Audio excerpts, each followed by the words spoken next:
Hi, Arifa. എല്ലാവർക്കും എജ്യൂക്കെയറിന്റെ online PSC ക്ലാസ്സിലേക്ക് സ്വാഗതം. അപ്പൊ ഇന്ന് നമ്മൾ ഡിസ്കസ് ചെയ്യാൻ പോകുന്നത് GK ഒരു ചെറിയൊരു ടോപ്പിക്കാണ്.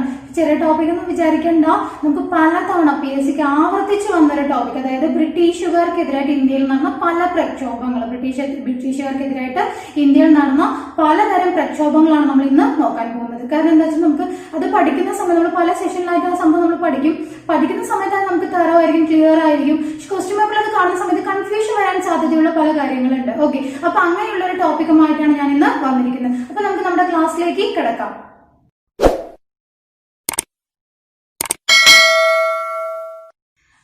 ബ്രിട്ടീഷുകാർക്കെതിരായിട്ട് ഇന്ത്യയിൽ നടന്ന പ്രധാനപ്പെട്ട പ്രക്ഷോഭങ്ങൾ അല്ലെങ്കിൽ കലാപങ്ങളാണ് നമ്മൾ നോക്കുക എന്ന് പറഞ്ഞു. ജസ്റ്റ് ആദ്യം നോക്കൂ, ബ്രിട്ടീഷുകാർക്കെതിരെ ഇന്ത്യയിൽ നടന്ന ആദ്യ കലാപം ഏതാണ് എന്ന് ചോദിക്കുകയാണെങ്കിൽ അഞ്ചുതെങ്ങ് കലാപമാണ്. ഏതാണ്? അഞ്ചുതെങ്ങ് കലാപമാണ്.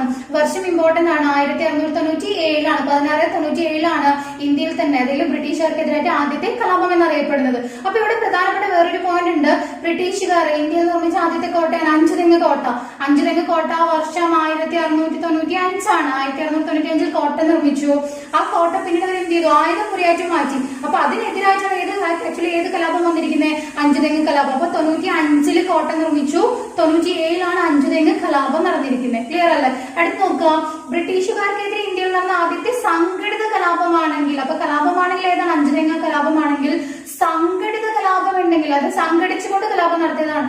സംഘടിത കലാപം ഏതാണ് ചോദിക്കുകയാണെങ്കിൽ ആറ്റിങ്ങൽ കലാപമാണ്. ആറ്റിങ്ങൽ കലാപമാണ്. വർഷം നോക്കൂ, 1721. വളരെ ഇമ്പോർട്ടന്റ് ആണ് ആറ്റിങ്ങൽ കലാപം. പലതവണ ആറ്റിങ്ങൽ കലാപം ചോദിച്ചിട്ടുണ്ട്, വർഷമായിട്ട് അത് ചോദിച്ചിട്ടുണ്ട്. 1721 ആറ്റിങ്ങൽ കലാപം. മാറിപ്പോയില്ലല്ലോ. അപ്പൊ ആദ്യ കലാപം എന്ന് പറഞ്ഞ അഞ്ചുതെങ്ങ് കലാപം 1697 ആണെങ്കിൽ ആദ്യത്തെ സംഘടിത കലാപം എന്നറിയപ്പെടുന്നത് ആറ്റിങ്ങൽ കലാപമാണ്. 1721. ക്ലിയർ അല്ലേ? അടുത്ത് നോക്കൂ, ഇന്ത്യയില് ആദ്യത്തെ ഗോത്ര കലാപം അല്ലെങ്കിൽ ആദിവാസി കലാപം എന്നോ ഗിരിവർഗ കലാപം എന്നോ ചോദിച്ചില്ല. അതായത് ഇന്ത്യയില് ബ്രിട്ടീഷുകാർക്കെതിരെ നടന്ന ആദ്യത്തെ ഗോത്ര കലാപം എന്നോ ആദിവാസി കലാപം എന്നോ ഗിരിവർഗ കലാപം എന്നോ ചോദിച്ചാൽ കുറിച്യർ കലാപമാണ്. ഏത് കലാപമാണ്? കുറിച്യർ കലാപമാണ്. വർഷം നോക്കൂ, 1812 1812 കുറിച്യർ കലാപം നടന്നത്. എവിടെയാണ്? വയനാടാണ്. കുറിച്യർ കലാപം നടന്നത് വയനാടാണ്. പ്രധാനപ്പെട്ട അതിന് നേതൃത്വം നൽകിയ വ്യക്തിയും കൂടി ഒന്ന് പഠിച്ചു വെക്കുക. രാമനമ്പി. ചോദിച്ച ക്വസ്റ്റൻ ആയതുകൊണ്ട് അത് ഇമ്പോർട്ടന്റ് ആയിട്ട് എഴുതി വെച്ചത് കേട്ടോ. രാമനമ്പിയാണ് അതിന് നേതൃത്വം നൽകിയ വ്യക്തി. അപ്പൊ ആദ്യത്തെ ഗോത്ര കലാപം, ആദിവാസി കലാപം അല്ലെങ്കിൽ ഗിരിവർഗ കലാപം എന്ന് ചോദിച്ചാൽ ഏതാണ്? കുറിച്യർ കലാപമാണ്. 1812 സ്ഥലം ഏതാ? വയനാടാണ്. ക്ലിയർ അല്ലേ? അടുത്ത് നോക്കുക, അതിൽ തന്നെ ചെറിയൊരു മാറ്റത്തില്, അതായത് ബ്രിട്ടീഷുകാർക്കെതിരെ ഇന്ത്യയിൽ നടന്ന ആദ്യത്തെ മഹത്തായ ഗോത്ര കലാപമാണെങ്കിൽ, ഗോത്ര കലാപം മാത്രമാണെങ്കിൽ ഏതായിരുന്നു? കുറിച്യറായിരുന്നു. പക്ഷെ മഹത്തായ ഗോത്ര കലാപം എന്ന് ചോദിക്കുകയാണെങ്കിൽ ഏതാ? സന്താൾ കലാപമാണ്. സന്താൾ കലാപമാണ്. വർഷം നോക്കൂ, 1855 1855 ഏത് കലാപം? സന്താൾ കലാപം. അതിന് നേതൃത്വം നൽകിയ വ്യക്തികൾ ഇമ്പോർട്ടന്റ് ആണ്. ഏത് ആരൊക്കെയാണ്? സിന്ധു ആൻഡ് കാനു. സിന്ധുവും കാനുമാണ് അതിന് നേതൃത്വം നൽകിയത്. സിന്ധുവും കാനും. ഈ സന്താൾ കലാപം നടന്ന പ്രധാനപ്പെട്ട സംസ്ഥാനങ്ങളാണ്, അല്ലെങ്കിൽ അതിന്റെ ആ ഒരു വ്യാപനം ഉണ്ടായിരുന്ന സംസ്ഥാനങ്ങളാണ് ജാർഖണ്ഡ്, ബംഗാൾ, ബീഹാർ. ജാർഖണ്ഡ്, ബംഗാൾ, ബീഹാറിലൊക്കെയാണ് ആ ഒരു കലാപത്തിന്റെ വ്യാപനം ഉണ്ടായിരുന്നത്. അപ്പൊ ഇവിടെ വന്നൊരു വേറൊരു ക്വസ്റ്റ്യൻ ആണ്, രാജ്മഹൽ കുന്ന്. ഈ സന്താൾ കലാപവുമായി ബന്ധപ്പെട്ട പ്രധാനപ്പെട്ട ഒരു സ്ഥലമാണ് ഇത്, രാജ്മഹൽ കുന്ന്. ആ പ്രക്ഷോഭം നടന്ന കുന്ന്. അപ്പൊ ഈ രാജ്മഹൽ കുന്ന് എവിടെയാണ്, അല്ലെങ്കിൽ ഏത് സംസ്ഥാനത്താണ്? നമ്മൾ 2011 നടന്ന LDC ക്വസ്റ്റ്യൻ പേപ്പർ നോക്കിക്കഴിഞ്ഞാൽ നിങ്ങൾക്ക് ആ ക്വസ്റ്റ്യൻ കാണാം. രാജ്മഹൽ കുന്ന് ഏത് സംസ്ഥാനത്താണ്? ഏത് സംസ്ഥാനത്താണ്? ജാർഖണ്ഡിലാണ്. അപ്പൊ സാന്താൾ കലാപവുമായി ബന്ധപ്പെട്ട കുന്നാണ് രാജ്മഹൽ കുന്ന്. രാജ്മഹൽ കുന്ന് എവിടെയാണ്? ജാർഖണ്ഡിലാണ്. ക്ലിയർ ആണല്ലോ? അപ്പൊ അതിന്റെ വ്യാപനം ഉണ്ടായിരുന്നത് എവിടേക്കാ? ജാർഖണ്ഡ്, ബംഗാൾ, ബീഹാറിലാണ്. നേതൃത്വം നൽകിയത് സിന്ധു ആൻഡ് കാനു ആണ്. വർഷം ഏതാ? 1855. ക്ലിയർ ആണല്ലോ? ചെറിയ ചെറിയ മാറ്റങ്ങളാണ് ഇതൊക്കെ വന്നിരിക്കുന്നത്. എല്ലാം ആദ്യത്തെ തന്നെ പഠിക്കുന്നത്, പക്ഷെ ആദ്യത്തെ തന്നെ എന്താണ്? ചെറിയ ചെറിയ ഡിഫറൻസ് വരുന്നുണ്ട്. ക്ലിയർ അല്ലേ ഇത്? അപ്പൊ ജസ്റ്റ് നോക്കൂ, ബ്രിട്ടീഷുകാർക്കെതിരെ ഇന്ത്യയിൽ നടന്ന ആദ്യത്തെ പട്ടാള ലഹള എന്ന് ചോദിക്കുകയാണെങ്കിൽ, അല്ലെങ്കിൽ സൈനിക കലാപം എന്ന് ചോദിച്ചാൽ ഏതാ? വെല്ലൂർ കലാപമാണ്. വെല്ലൂർ കലാപം വർഷം ഏതാ? 1806 1806 വെല്ലൂർ കലാപമാണ് ഇന്ത്യയിൽ ആദ്യമായിട്ട് നടന്ന പട്ടാള ലഹള അല്ലെങ്കിൽ സൈനിക കലാപം എന്ന്. കിട്ടിയില്ലേ? അടുത്ത് നോക്കുക, ആദ്യത്തെ മഹത്തായ പട്ടാള ലഹള എന്നോ മഹത്തായ സൈനിക കലാപം എന്നോ ആണ് ചോദിക്കുന്നെങ്കിൽ ഒന്നാം സ്വാതന്ത്ര്യ സമരമാണ്. 1857 ഒന്നാം സ്വാതന്ത്ര്യ സമരമാണ് ആൻസർ ആയിട്ട് വരിക. അപ്പൊ ചെറിയ മാറ്റം നേരത്തെ പറഞ്ഞ ആ രീതിയിൽ തന്നെയാണ് കേട്ടോ. ജസ്റ്റ് പട്ടാള ലഹള എന്നോ സൈനിക കലാപം എന്നോ മാത്രം ചോദിക്കുകയാണെങ്കിൽ വെല്ലൂർ കലാപം എഴുതുക. വർഷം 1806. ആദ്യത്തെ മഹത്തായ പട്ടാളഹള എന്നോ സൈനിക കലാപം എന്നോ ചോദിക്കണമെങ്കിൽ ഏതാ? ഒന്നാം സ്വാതന്ത്ര്യ സമരമാണ്. വർഷം ഏതാ? 1857. ക്ലിയർ അല്ലേ? ഇനി അടുത്ത് നോക്കൂ, ഗാന്ധിജിയുടെ നേതൃത്വത്തിൽ അല്ലെങ്കിൽ INCയുടെ നേതൃത്വത്തിൽ അല്ല, ഇന്ത്യൻ നാഷണൽ കോൺഗ്രസ് INCയുടെ നേതൃത്വത്തിൽ ഇന്ത്യയിൽ നടന്ന ബ്രിട്ടീഷുകാർക്കെതിരായിട്ട് നടന്ന ആദ്യത്തെ ജനകീയ പ്രക്ഷോഭം ഏതാണ് എന്ന് ചോദിക്കുകയാണെങ്കിൽ നിസ്സഹകരണ സമരമാണ്. ഏതാണ്?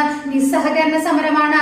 1920 നിസ്സഹകരണ സമരമാണ്. ക്ലിയർ ആണല്ലോ? ഇനി അതേപോലെ രണ്ടാമത്തെ പ്രക്ഷോഭമാണെങ്കിൽ ഏതാ? നിയമലംഘന പ്രസ്ഥാനം. 1930 നിയമലംഘനം. ആ നിയമലംഘനവുമായി ബന്ധപ്പെട്ട് വരുന്നതാണ് ഏത്? നമ്മുടെ ഉപ്പു സത്യാഗ്രഹം അല്ലെ? ഉപ്പു സത്യാഗ്രഹം ഏതുമായി ബന്ധപ്പെട്ടതാണ്? നിയമലംഘന പ്രസ്ഥാനവുമായി ബന്ധപ്പെട്ട് വരുന്നതാണ്. ക്ലിയർ ആണല്ലോ? അപ്പൊ ഇത്രയും കാര്യങ്ങൾ എല്ലാം ആദ്യത്തെ എന്നുള്ളതാണ്. ഇവിടെയും പറയുന്നത് ആദ്യത്തെ തന്നെയാണ് കേട്ടോ, പക്ഷെ ചെറിയ ചെറിയ ചേഞ്ച് നോക്കി വെക്കുക. ഓക്കെ, അപ്പൊ ഗാന്ധിജിയുടെ നേതൃത്വത്തിൽ എന്നോ INCയുടെ നേതൃത്വത്തിൽ എന്നോ ചോദിക്കുകയാണെങ്കിൽ ആദ്യത്തെ പ്രക്ഷോഭം നിസ്സഹകരണ സമരമാണ് 1920. ഇനി രണ്ടാമത്തെ ഏതാണ്? നിയമലംഘന സമരമാണ്. ഏതാ വർഷം? ഏതാ? 1930. ഇതെല്ലാം എന്താണ്? ബ്രിട്ടീഷുകാർക്കെതിരെ. മനസ്സിലായോ? ബ്രിട്ടീഷുകാർക്കെതിരെ നടന്ന പ്രക്ഷോഭങ്ങളാണ്. ഓക്കെ, അപ്പൊ ജസ്റ്റ് നോക്കൂ, ഇപ്പൊ നമ്മൾ നോക്കിയത് ഗാന്ധിജിയുടെ നേതൃത്വത്തിൽ അല്ലെങ്കിൽ INCയുടെ നേതൃത്വത്തിൽ നടന്ന ബ്രിട്ടീഷുകാർക്കെതിരെ നടന്ന കലാപങ്ങളാണ്.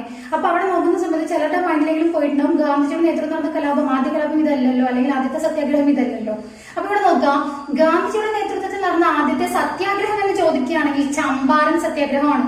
വ്യത്യാസം എന്താണ് പറയുകയാണെങ്കിൽ അത് മീൻസ് ഈ ഒരു ഇത് ചമ്പാരൻ സത്യാഗ്രഹം എന്ന് പറഞ്ഞ ഒരു പ്രാദേശിക തലത്തിൽ നടക്കുന്നതാണ്. ആ ഒരു പ്രദേശത്ത് എവിടെയാണ്? ബീഹാറിൽ നടക്കുന്നതാണ്. ചമ്പാരൻ എന്നൊരു പ്രദേശത്ത് നടക്കുന്ന സമരമാണ്. പക്ഷെ അതെന്തായിരുന്നു പറഞ്ഞത്? നേരത്തെ പറഞ്ഞെന്താ?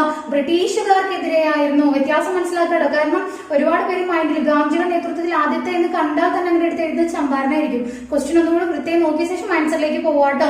സോ ഗാന്ധിജിയുടെ നേതൃത്വത്തിൽ ആദ്യം നടന്ന സത്യാഗ്രഹം എന്ന് മാത്രം ചോദിക്കണമെങ്കിൽ ഏതാണ്? ചമ്പാരൻ സത്യാഗ്രഹമാണ്.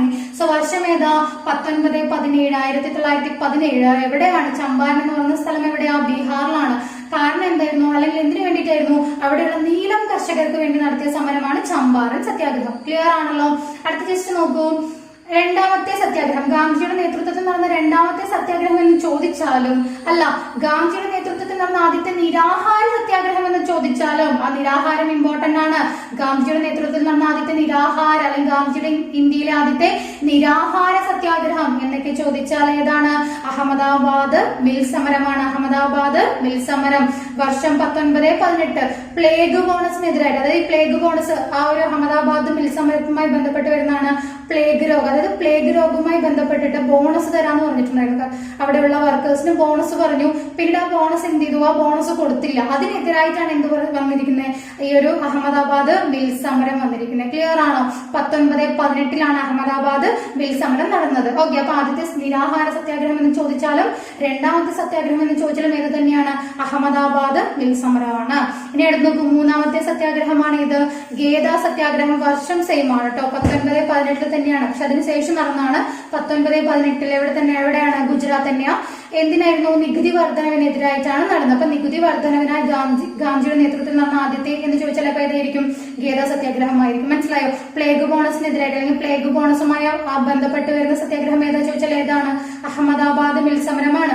നീലം കർഷകർക്ക് വേണ്ടി നടന്ന സമരമാണെങ്കിൽ ഏതാണ്? ചമ്പാരൻ സത്യാഗ്രഹം. കാരണം ഇത് ഈ ഒരു രീതിയിലെല്ലാം ക്വസ്റ്റ്യൻ ചോദിച്ചിട്ടുണ്ട്, അങ്ങോട്ടും ഇങ്ങോട്ടും മാറ്റി മാറ്റി ചോദിച്ചിട്ടുണ്ട്. അപ്പൊ ആ ഒരു കാര്യങ്ങളും കൂടി എന്ത് ചെയ്യുക? അറിഞ്ഞിരിക്കുക കേട്ടോ.